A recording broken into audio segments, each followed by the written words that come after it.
har'a mallattoo ittiin jaalala dubarattiin qabsiisuu dandeenyu isiniif qabadhee dhufee jira.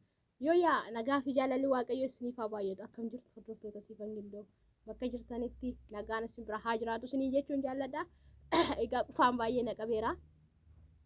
Egaa warri mana kanaaf haaraa taatan akkuma yeroo kan jedhu subscribe gochuun like gochuun yoo isin tole viidiyoon keenya hiriyoota keessaniif share gochuu hin dagatinaa isiniin jedha. Egaa hamma dhuma sagantaa kootti na waliin turaa isiniin jechuun jaalladha. Dhugaa dubbachuuf wantoota hedduu nama fayyadudha. Dubara tokko maal yoo goone jaalala qabsiisuu dandeenya. Kuni har'a warra dhiirotaati kan inni ilaallatu. Kanaaf iyyuu hamma dhumaatti na waliin turaa beeksisa booda walitti deebina.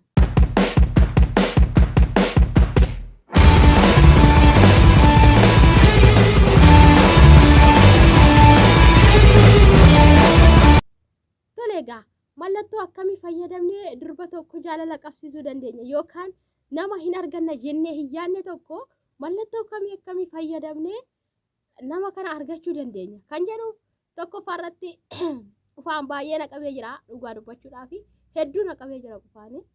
Tokko farratti maal gochuu qabna jaalala ishiidhaaf qabnu suni dafnee ibsachuu hin qabnu.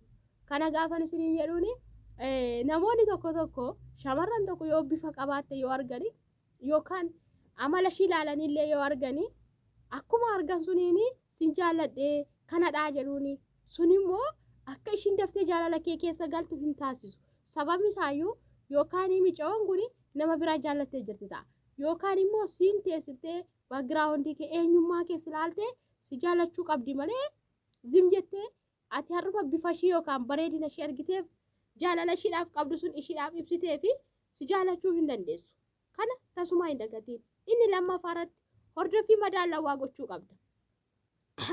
Kana gaafan jedhuuni hordoffii madaalawaa gochuu kanatti qabduuni fakkeenyaaf durbi tokko dhiirri tokko gaafa durba tokko jaallate yeroo hundumaa bakka ishiin deemtutti hundumaa yoo hordofa yoo ta'e lafa ishii dhaqxu hundumatti hordofa yoo ta'e akkasuma bilbilaan eessa deemte eessa jirta kana jedhee hordofa yoo ta'e inni kunillee akka ati jaalala ishii sitti siqtu taasifta osoo hin taane akka ishiin jaalalaan sirraa siqtu taasiftaanii jechuudha. Kanaaf iyyuu maal gochuu qabdaani hordoffii madaalawaa bakka fakkeenya nama tokkotti hiriyaa kooti jettee bakka itti siqtetti akka hiriyyummaatti itti siquudhaaf yookaan boru nama kana kan koo taati jettee yoo yaadda yoo ta'e lafa ishiin deemtu hundumallee hin hordofiin bakka ishiin dhaqxu hundumallee faana deemte hin hordofiin. Tole inni sadaffaa kennaa kennuufii qabda. Shamarran tokko dhugaa dubbachuudhaaf kennaa irratti hundaa'anillee kan nama jaallatan jiru kan kennaa jaallatanillee jiru jechuudha.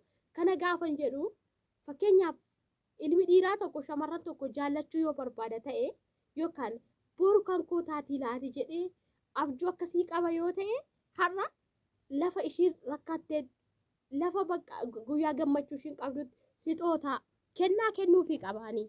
Kennaa inni kennuufi kennaa silayyuu xiqqoo waan hin qabneefi hamma fedhe haa taatu kennaa hamma fedhe nama bakka micoon kun kan koo taati micoo kana jaalalaan ofii koon ishii qabsiisa jettee yaadda yoo taate maal gochuu qabdaa kennaa kennuufii qabdaa jechuudha. Akkuma sila isiniin jedhee kennaa waan xiqqoo hin qabneefiyyuu kennaa sirriitti kennuufii qabdaanii jechuudha.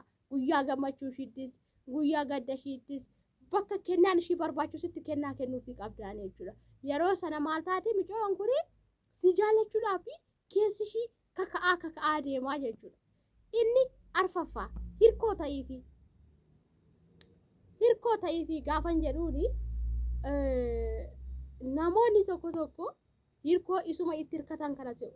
No fakkeenyaaf namni tokko jireenya jiraatu keessatti muudaan dhabu. Sinii galee muudaan dhabu. Kanaaf shamarran tokko itti siquu barbaadda yoo ta'e namni kun boru kan koo taati jettee hin yaadda yoo taate maal gochuufii qabdaa kennaa kennuufii qabdaa jechuudha. Kennaa osoo hin taane hirkoo ta'uufii qabda. Maal gootee hirkoo taataafi guyyaa gammachuu ishiitti guyyaa gadda ishiitti wanta hundumaa keessatti ishii faana dhaabbachuu qabdaani. Kaleessa bifoo jaalalummaa bifa obbolummaatiin walitti dhuftaniitu ati garuu ishii jaallatta. Jaalala keessuun baaftee himachuu waan dadhabdeefu maal gochuu ni qabda karaa kanaan guyyaa ishiin rakkatteetti gargaaru maallaqaan gargaaru yaadaan gargaaru namni maallaqa qofaan miti kan nama gargaaru yaadaan nama gargaaruun illee hin jiraan isinii galaame. Kanaaf wanta akkasii irratti hundooftee maal gochuu ni qabdaa wanta ishee barbaachisu ishiidhaaf gochuu ni qabdaa jechuudha. Osoo maal hin godhin osoo jaalala kee baaftee ishiidhaaf hidhiin hamma ishii jaallattu otoo ittiin dubbatiin. Hamma ishii jaallattu bakka otoo baaftee ittiin dubbatiin maal gochuu ni qabdaa oolmaa ooluufii qabdaanii hirkoo ta'uufii qabdaanii guyyaa gammachuu ishiitti guyyaa gadda ishiitti lafa ishii rakkatteetti lafa ishii si waammatteetti maal gochuu qabda waliin dhaabbachuu qabdaanii. Ni galee yoo akkas goote shamarranii tokko kan koo miti jettee kanatti yaaddu yookaan shamarra tokko bifa haa qabaattu amalallee haa qabaattu waan fedhallee haa taatuuni garuu ati shamarran kana argachuudhaaf carraan ati qabdu dhibbaa yoo ta'e wantoota kana yoo fayyadamte na amani dhibbaatti shamarran tokko harka kee galuu ni dandeessi. Sababni isaayyuu nuti shamarran yeroo inni shanaffaa of jaallachuu qabda. Of jaallachuu qabda gaafa siin jedhu ofii keetiif iddoo kennuu qabda. Namoonni tokko gaafa shamarran tokko jaallatanii maal godhu jaalala isaanii sun baasanii ibsanii gaafa ishiin lakki jette maal godhu hin boo'u hin dhiphatu lafa ishiin deemtu wajjumaan deemu bakka yeroo hundumaa maal godhu of gatanii ishuma hordofuu jechuudha. No hin ta'u kun shamarran tokko gaafattee ati jaalala keetii yoo ishii si diddellee jaalala ishiidhaaf qabdu sun ibsitee yoo ishii si diddellee ati maal gootaani duubatti deebite ishii faana deemuu boohuu minaamin yoo son taane ofii kee of jaalladhu. Yoo ishii lakki jette gatii biraa deemi dhimma ishii dhufti boru si galee boru dhimma ishii dhufti waan ta'eef kanaaf maal gochuu qabda inni shanaffaa of jaallachuu qabda. Inni jaaffaa ofitti amanamummaa qabaachuu qabda. Ofitti amanamummaa fakkeenyaaf namoonni tokko shamarran tokko gaafa jaallatanii ofitti amanamummaa qaban sababni isaayyuu intala tokko intala abbaa qabeenyaa yoo taate ishiin abbaa qabeenyaati intala abbaa qabeenyaati waan ta'eef maal yoon godhe argachuu hin danda'a jedhanii yaadan. Intala abbaa qabeenyaati waan taateef ani intala kan hin argadhu jedhanii xumuru yaa warreedii akkasuma intala abbaa qabeenyaa dhiisi waan fedhe yoo taate ati ofitti amanamummaa qabaatte taanaan jechuudha. Wanta fedhe maan ta'e kan kee akka ishiin taatu beeku inni guddaan garuu maal qabaachuu qabda ofitti amanamummaa qabaachuu qabda jechuudha. Ofitti amanamummaa namni hin qabne already shamarran illee siquun barbaadu shamarran illee jaalatee amansiisuun barbaadu shamarran illee akka isa jaallattu hin fedhu jechuudha. Kanaaf ofitti amanamummaan si barbaachisaa jechuudha. Inni torbaffaa amaloota garaagaraa agarsiisuu dhiisu. Fakkeenyaaf dhiirri tokko gaafa shamarran tokko jaalatee shamarran suni baasee dubbachuu yoo dadhabe suusii garaagaraa hin dhugaa ija ishii fuulduratti wanta hin taane hojjetaani. Kun immoo akka ishii si jaallattu taasisa yoo ta'e akka ishii sirraa fagaatu taasisa. Kanaaf maal goota yoo shamarran tokko jaallatte akka ishii si jaallattu taasisuuf maal gochuu qabda atis immoo wantoota garaagaraa agarsiisuu qabda dhiifta.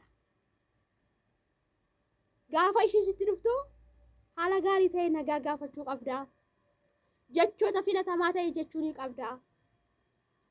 Akkasuma wantoota barbaachisan wanta ilma namaarraan barbaachifne gochuun qabdu bakka. Kana yoo goote naamani shamarran sin jaallanne tokko kan kee akka ishiin taatu shamarran abbaa barbaade maan ta'e kan kee akka ishiin taatu naamu. Inni saddeetaffaa ofii keetti boon yookiin sadarkaa kee ol kaasi. Kana gaafan jedhu iddoo kanatti namoonni baay'een akka inni gongora. Sababni isaayyuu sadarkaa kee ol kaasi gaafan jedhu namni tokko hin boona gaafa jedhamu akkamidha deemsaan bakka akka waan ta'etti kan deeman jira. No akkasuma kanatti gochuu qabdu intala tokko jaallattee intala suniif akka ishiin kan kee taatu yoo feeta ta'e uffannaan kee uffannaa gaarii ta'uu qaba. Haalli deemsa kee shamarran tokko uffannaa namaa ilaalu haala deemsa namaa ilaalu ilaalcha inni hawaasa naannoo faana qabu laalu. Kanaaf maal gochuu qabda uffannaa kee haala deemsa kee ilaalcha naannoodhaaf qabdu xiqqaadhaaf kabaja laachuu guddaadhaaf kabaja laachuu kana irratti maal gochuu qabda sirriitti xiyyeeffachuu qabda gaafa kana shamarran kan keedha kanaafi yeroo tokko nuti shamarran intala abbaa qabeenyaa tokko yoo taate bareedduu yoo taate intala kana hin argannu jennee abdii kutachuu dandeenya akkasuma intala dhiira qofa osoo hin taane durboonillee garuu haala qallaaliidhaan nama tokko namni kun kan koo ta'a jettee kan yaani argachuu dandeessa kanaaf maloota 8 kana isinitti hime kana yoo fayyadamtan dhugaa nama saayikooloojii jedha kana yoo kana fayyadamtan shamarran abbaa barbaade kan keessan ta'uu dandeessa kanaaf amma dhumaatti waan dhaggeeffattaniif galatoomaa isiniin jechuun jaalladha har'a otoo qufaan akka malee naqabee jiru viidiyoo